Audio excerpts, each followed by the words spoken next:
ada hukum atau teori ekonomi jual beli. Kalau semakin banyak barang melimpah, maka harga akan turun, atau semakin produk itu sedikit, maka harga akan naik. Itu contoh dari teori substantif.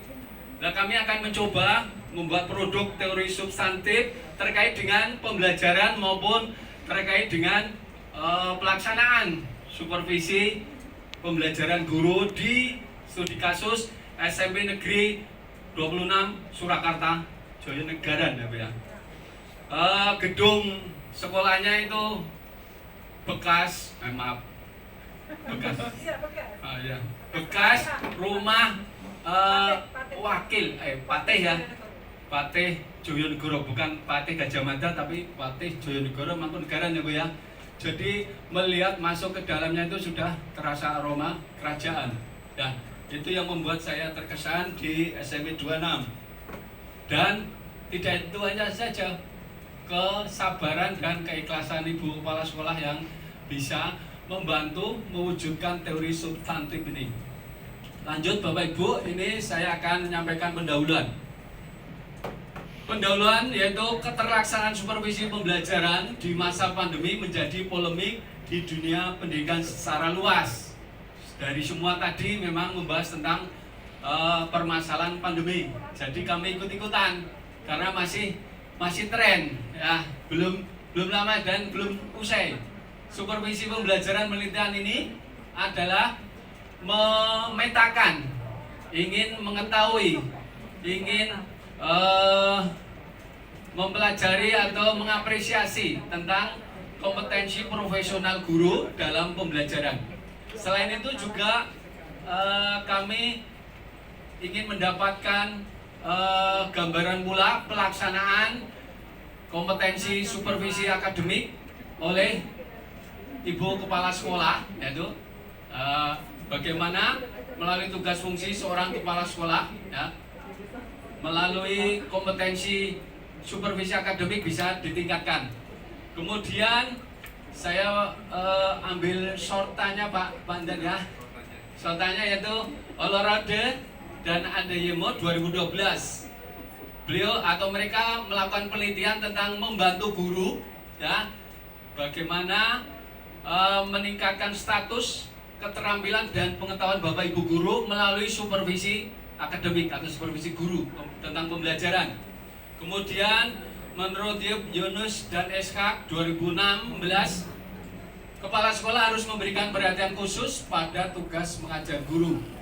Kemudian Al-Jabali, Al-Samari dan Af-Fadli 2018, mereka juga meneliti tentang penilaian guru terhadap praktik supervisi guru di sekolah. Ini perbedaan dengan peneliti sebelumnya Pak Sisar. Kami meneliti pada saat pandemi Pak. Jadi bagaimana temuan atau hasil pemetaan itu kalau pelaksanaan pembelajaran pada masa pandemi COVID dan pelaksanaan supervisi pembelajaran guru oleh kepala sekolah juga pada masa pandemi COVID.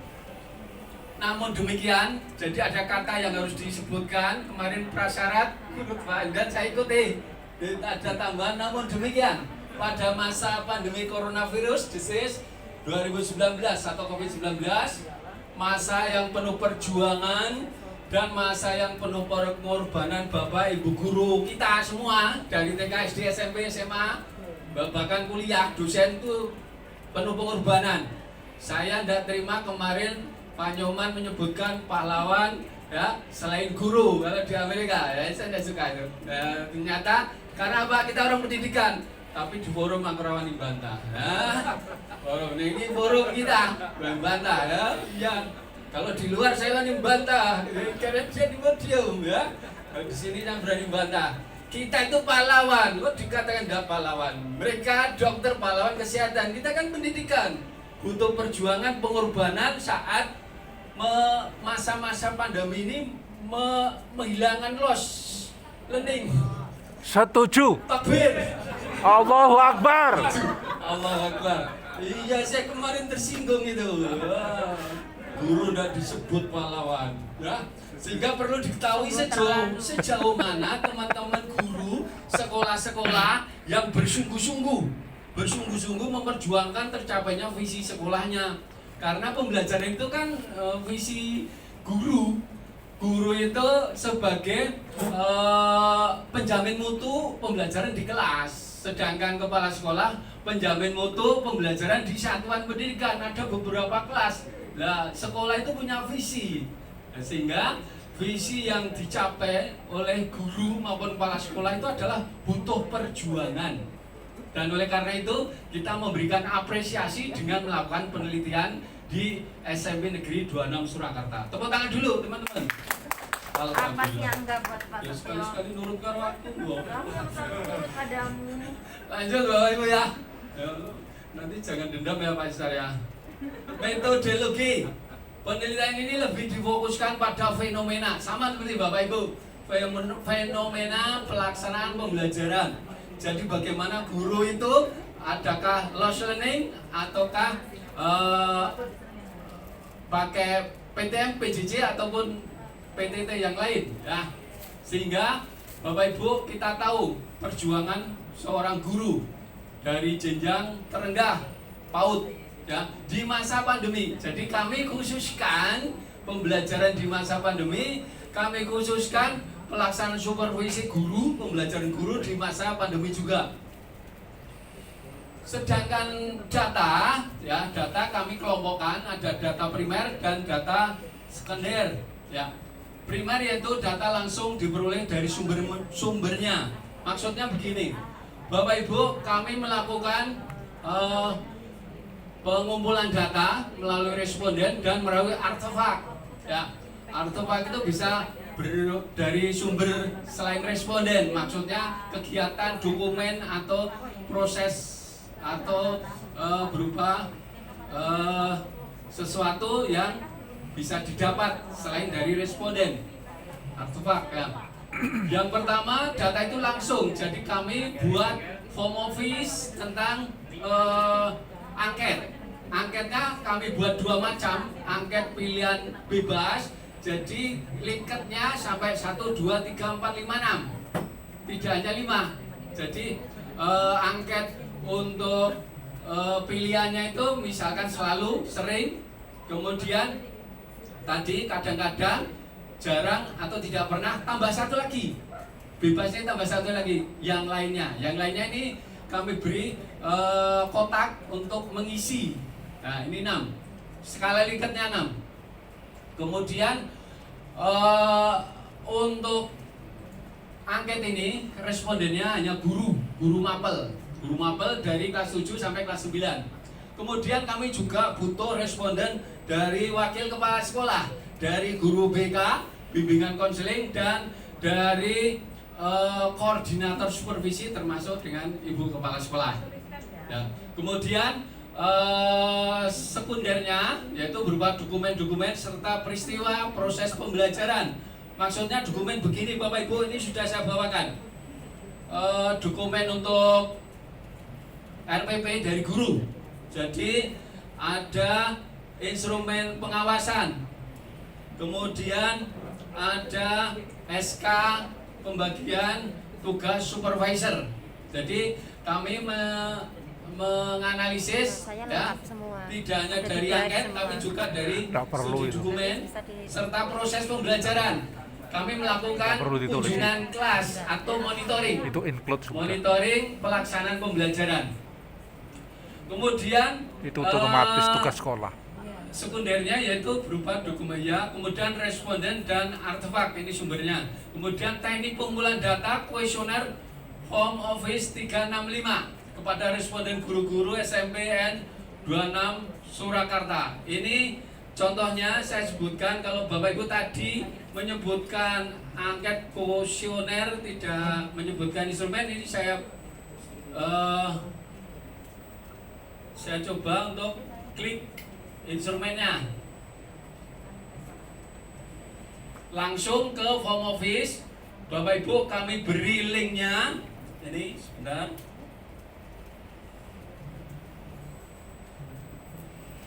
Ya, sudah tampil. Masih malu.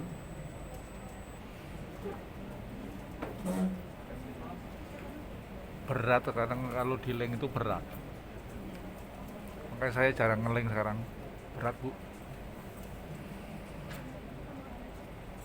Laptopnya keberatan. Ini yang MS365 gini abot. Bagus, nggak usah link. Untuk form office-nya tidak tampil di layar. Kami coba untuk Nah, ini lebih link berat, Pak. yang Maunya praktis malah jadi lambat. linknya ini lingkaran ya. Jadi teman-teman guru untuk akses dari form office itu saya berikan barcode-nya juga tidak tampil. Jadi, Berat. tampil. Laptopnya berat, Ya. Pak.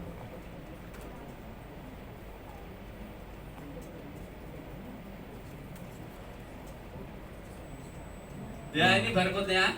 Jadi teman guru kami beri share untuk link lewat WA maupun barcode kita sebar sehingga teman-teman memberikan masukan khususnya guru mapel di SMP Negeri 26. Responden yang terkumpul yaitu sementara kemarin kan kesibukan AIBK ya Bu ya, sehingga hanya ada 15 guru yang sempat mengisi.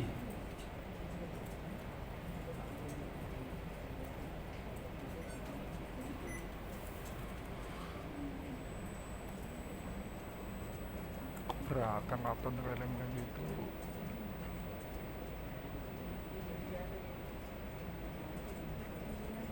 Ini untuk form office-nya yang diisi oleh guru-guru.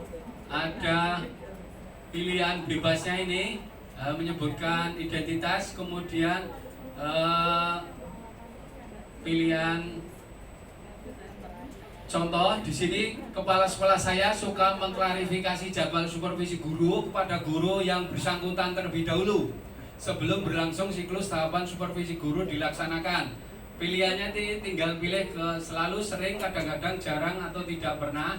Dan yang terakhir ini ada tambahan lainnya. Nah, lainnya inilah yang Bapak Ibu kita pilihan bebas atau terbuka ini kita harap masukan ya secara ini terbuka bila ada tentang terkait supervisi. Jadi semua angket instrumen pilihan ganda dan ada uraian isinya. Isinya yaitu juga terkait dengan pelaksanaan pembelajaran dan supervisi. Ini tentang metodologi. Bapak Ibu saya lanjutkan yaitu terkait dengan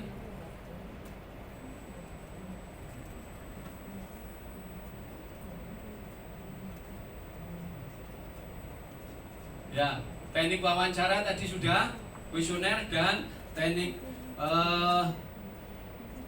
pengamatan atau observasi. Dan wawancara kami lakukan langsung dengan guru BK atau langsung dengan guru kepala sekolah maupun wakil kepala sekolah. Kami datang ke sekolah sesuai surat tugas dari LPPK SPS. Kemudian waktu penelitian ini sama dengan Bapak Ibu yang lain. Kami buat proposal di bulan Oktober 2020. Kemudian kajian teori dan penelitian yang relevan di bulan November 2020 sampai Maret 2021.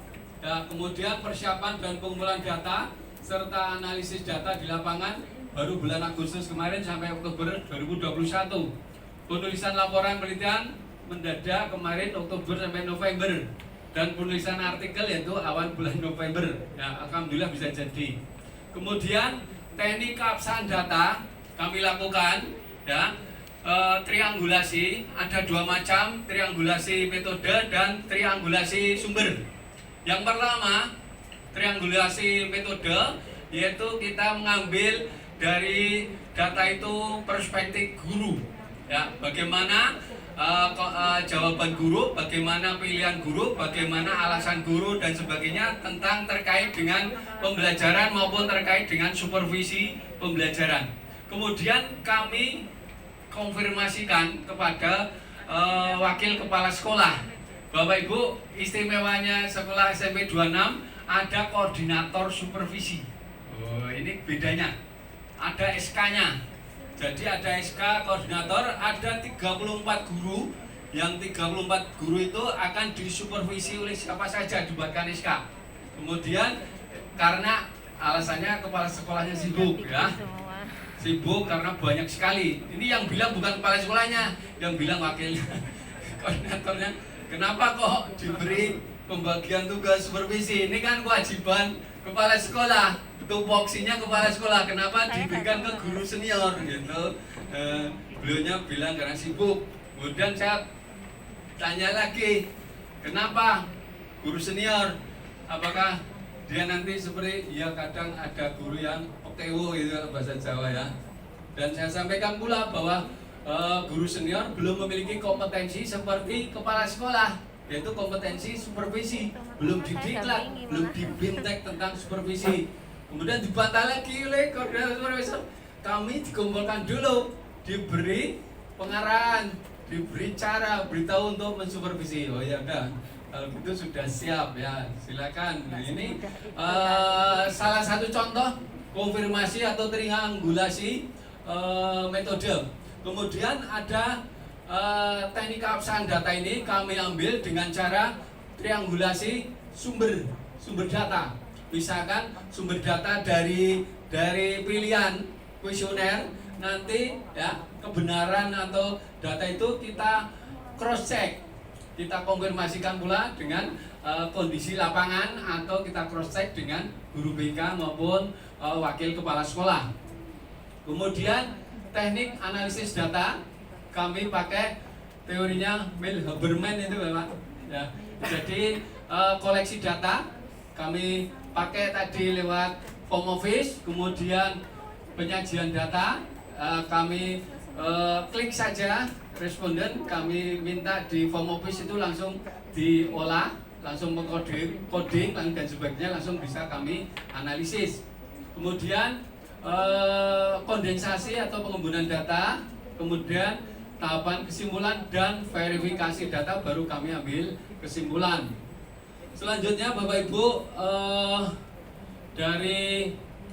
dari teknik pengumpulan data ya, itu kita dapatkan hasil ya. Untuk hasil Bapak Ibu, pelaksanaan pembelajaran ya di SMP Negeri 26 ya, mungkin tidak jauh beda dengan SMP lain atau sekolah lain atau jenjang sekolah lain.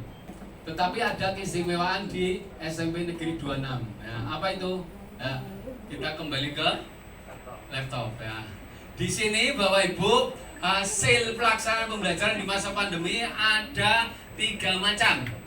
Yang pertama, pembelajaran teman-teman guru di SMP 26 itu dilakukan secara PTM. Pembelajaran tatap muka 50% dengan memperhatikan atau menghormati protokol kesehatan. Itu saya lihat, amati juga ada tempat cuci tangan, kemudian juga ada cek suhu. Saya amati juga ada pakai masker itu, di depan-depan itu ada gambar masker itu ya. Berarti ini menghormati atau mengupayakan istilahnya mensosialisasikan bahwa protokol kesehatan di sekolah pun juga wajib ya. Sehingga PTM ya, saya lihat sendiri hampir semua juga melaksanakan PTM. Juga pembelajaran jarak jauh ya. Konfirmasi ini juga saya tanya ke guru BK ya. Guru BK dalam hasil di link di naskah template dari lembaga Budian itu kan sudah ada template-nya. Itu sudah saya sebutkan semua hasil baik melalui perhitungan dari kuesioner atau urean, buat tabel, dan konfirmasi dari wawancara guru BK dan sebagainya. Jadi kesimpulan hasil adalah pembelajaran melalui tatap muka dan pembelajaran jarak jauh. Ada yang pakai WA, ada yang pakai Gmeet dan Zoom. Yang ketiga ini saya juga agak kaget waktu awal Ibu Kepala Sekolah langsung menyampaikan kami melaksanakan blended learning ya. Kemudian saya juga bingung blended apa hybrid. Nah, kami konfirmasikan karena keabsahan data kami hari kedua ya main, Bu, boleh untuk namanya ke kelas, monitoring kelas. Jadi Bapak Ibu, ini contoh gambarnya pelaksanaan blended. Bapak Ibu perhatikan, di depan guru ada 2 orang, satunya adalah operator. Kemudian ruangan kelas itu ada 50% anak, berarti PTM. Tetapi di sini ada tripod, ada kameranya. Ah, ternyata Bapak Ibu di sini akses dengan internet ya. Ini Bu Zaimanto sebagai pengamat, saya hanya operator aja. Moto-moto. Jadi di depan Bu Zaimanto ini ada kamera. Kamera ini HP nyambung link Zoom dengan yang milik guru. Dan ternyata Bu Kepala Sekolah juga bisa supervisi jarak jauh atau blended ini yang diberi linknya juga. Jadi supervisi terlaksana baik PTM maupun PJJ bahkan blended learning. Karena link Zoom-nya tidak hanya ke Bu Kepala Sekolah, juga siswa yang di rumah. Nah, siswa di rumah ini ternyata ikut melihat suasana di kelas tatap muka melalui kamera ini, kamera atau HP milik Bapak Ibu guru ini. Jadi ini bersama-sama ada PTM, tetapi guru itu juga komunikatif dengan yang di rumah, PJJ. Nah ini saya konfirmasi ke Ibu Kepala Sekolah dan sebagainya. Kalau blended itu antara PJJ dan PTM itu diaduk gantian, shift. Minggu ini mungkin PTM, minggu depan PJJ. Kalau bersama-sama ini materi yang disampaikan ya. Jadi ini contoh dalam linknya Bu Zaimanto juga bisa. Jadi presentasi dari Ibu guru ini bisa diakses oleh kepala sekolah, siswa yang di rumah, dan bisa diikuti oleh anak yang PTM. Ini merata, materi itu bisa diketahui. Kalau saya ingat saya, yaitu hybrid learning, yaitu ada kebersamaan kombinasi pembelajaran, ada yang PTM, ada yang PJJ, dan ada yang mobile HP atau internet web, sehingga materinya 70 menit ya. Udah, ini tinggal hasil ya, tinggal hasil. Ya, terima kasih Pak. Ya. Sampai datang. Yang lain tidak pernah diingatkan kok aku diingatkan.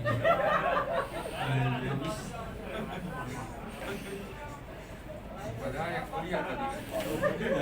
Nggak apa-apa wis. Bu, Bapak sekarang hasil dari supervisi. Kalau tadi hasil pembelajaran ya. Sekarang hasil supervisi. Dari tahapan supervisi di buku ataupun di laporan itu saya sebutkan tahapan supervisi dari perencanaan, dari pelaksanaan itu ada 3 macam, pra itu temu awal, pengamatan, observasi dan temu akhir, kemudian yang terakhir tindak lanjut. Di sini kami berjalan cuma terlaksana, hebatnya SMP 26 itu.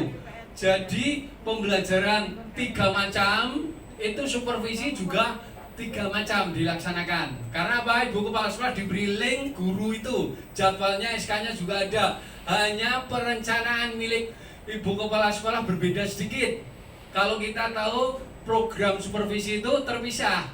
Buatkan bab 1 tentang latar belakang, teknik, strategi dan sebagainya. Kemudian bab 2 pelaksanaan jadwal dan sebagainya, lampiran SK dan sebagainya. Itu tahunya kita begitu programnya.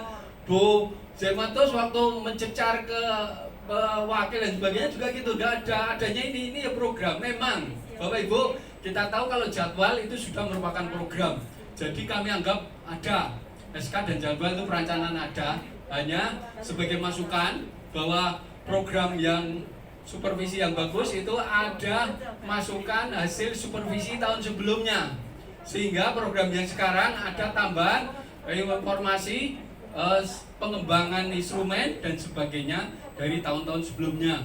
Kemudian tentang pelaksanaan semua berjalan lancar, temu awal, pengamatan, temu akhir, PTM. Hanya saya cermati di dokumen untuk supervisi instrumennya untuk PTM dan PJJ dan hybrid learning tadi sama. Saat pelaksanaan itu instrumen ya itu harusnya kalau RPP saya cek dulu.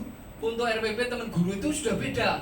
Guru yang PJJ saya cermati skenario pembelajarannya itu ini ada link untuk ini. Jadi ada korelasinya atau nyambungnya bahwa ini pembelajaran rencananya di skenario memang PJJ hybrid learning dan di pelaksanaan praktek saya buktikan benar nyambung. Tetapi yang supervisi instrumen dari Bu Kepala Sekolah PTM PJJ itu sama semua, instrumennya satu itu. Ini temuan saja, mohon maaf Bu ya. Jadi untuk pelaksanaan berjalan semua dari temu awal, bahkan tindak lanjut itu juga disampaikan oleh Ibu Kepala Sekolah. Selanjutnya Bapak Ibu, untuk teori tadi kami dapatkan teori itu tadi seperti teori Archimedes, yaitu fenomena itu tadi. Saya juga mengambil teori hasil temuan penelitian ini. Pelaksanaan pembelajaran tersebut yang pertama tadi ya kami kristalkan menjadi satu teori, yaitu yang pertama tadi rumusan masalahnya kan bagaimana pelaksanaan pembelajaran di masa pandemi SMP Negeri 26. Yang kedua, rumusan masalahnya bagaimana pelaksanaan supervisi pembelajaran guru di masa pandemi. Nah, kemudian tadi hasilnya sudah, dari hasil itu kami kristalkan temuan dan sebagainya. Yang pertama, rumusan masalah pertama yaitu naluri guru mengajar selalu melekat. Meskipun dalam masa pandemi COVID-19, guru-guru tetap berusaha agar pembelajaran tetap berlangsung. Ini yang pertama. Menurut saya ini teori juga ya, diajukan, perlu diuji nanti dalam pembahasan Pak. Dan yang kedua, supervisi pembelajaran yang terstruktur, konsisten, intensif akan menjadi bagian tak terpisahkan dari program-program sekolah. Ini teori yang kedua. Kemudian kenapa saya memberanikan diri, kami memberanikan diri sebagai teori, pembahasannya di sini. Bapak Ibu, untuk naluri mengajar guru itu benar-benar seorang guru ingin mempertahankan pembelajaran supaya berlangsung. Nah, ternyata ada buku keluaran dari Kemdikbud, yaitu buku Guru Tangguh di Tengah Pandemi. Jadi ada kisah-kisah guru-guru yang memperjuangkan pembelajaran di masa pandemi. Nah, ini untuk pembahasan saya kembalikan kepada Bapak Ibu untuk membacanya. Mungkin teman-teman guru kita khususnya studi kasus di SMP 26 ini termasuk guru-guru yang tangguh sampai sekarang, supervisinya juga berjalan.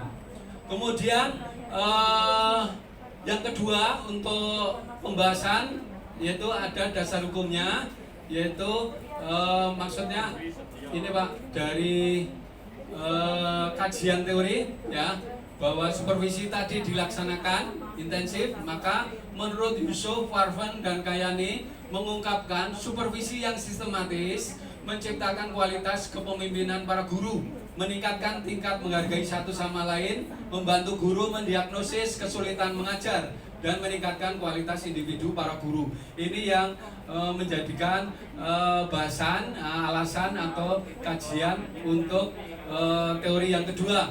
Beberapa manfaat supervisi akademik mencakup satu, peningkatan pada penyediaan fasilitas fisik sekolah, kedisiplinan sekolah, pengelolaan finansial sekolah, pengelolaan tugas staf sekolah, mempertahankan kualitas sekolah, kepemimpinan kepala sekolah, persiapan dan penyediaan materi pembelajaran, pelaksanaan pembelajaran, program bimbingan, penyelenggaraan kegiatan ekstrakurikuler, dan pelaksanaan penelitian.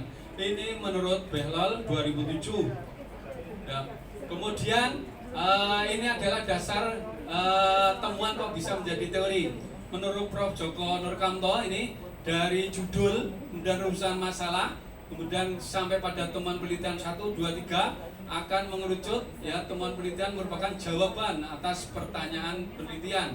Temuan penelitian didasarkan pada data-data dikumpulkan bagai GD, angket, tes, dan sebagainya. Temuan penelitian tersebut disintesis ya, kemudian menjadi teori substantif. Teori substantif atau prinsip atau kaidah atau istilah lain yang serupa adalah teori yang dihasilkan oleh peneliti dari data lapangan yang dianalisis secara induktif dan seterusnya sampai pembahasan kesimpulan. Terima kasih, waktu habis. Kesimpulan ya di sini ya sesuai hasil saran untuk Bapak Ibu guru diharapkan mengembangkan skenario pembelajaran di kelasnya ya melalui TIK. Untuk orang tua diminta bantuan membantu ya kebutuhan layanan pembelajaran dari sekolah. Matur sembah nuwun, mugi barokah. Mohon maaf lahir dan batin. Wassalamualaikum warahmatullahi wabarakatuh. Akan ditutup oleh Bu